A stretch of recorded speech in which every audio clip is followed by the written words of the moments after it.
Hello mga kananay, mga katatay. Ngayon is December 30. So, magbenta ako bukas. Ayan. Nagawa ako ng sumang malagkit. Ayan. Laban Japan lang.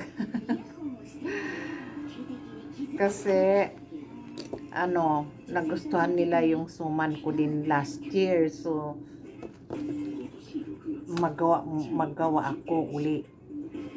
At meron na rin akong nagawang maha blanca. Meron na rin akong ito, suman malagkit. At meron akong murang buto ng baboy adobo. Diba maganda do yun sa sa New Year, bago mag New Year. Yun ang handa. Mag-ano din ako para handa namin. Yan mga kananay, ano ang mga handa nyo? Andito pa ako laban Japan. Ayan.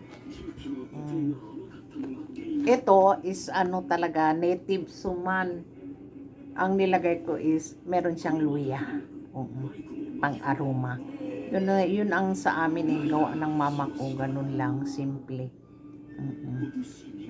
Kasi ngayon marami ng mga hindi na nahati na natin. Marami na kasi ngayon iba-ibang gulay, iba-ibang mga flavor ng suman. Ako gusto ko yung original namin. Sa Bisaya is budbud. Yun ang gusto ko. Kaya maglaban muna Japan tayo. Mga kananay, katatay, para yung wallet natin may laman. Diba? Yung wallet natin para hindi maalisan ng hindi ba sa Bisaya, hindi mahubsan. Kahit isang papel basta mayroong laman, diba? Ayan, laban Japan. Marami akong nagawa, tingnan nyo, ayan. 1 kilo yan. Tapos, pag pinababad mo siya ng 4 hours, parang magdami siya. Ganun pala yun, no? Ayan. Kayo, anong mga nyo, luto nyo?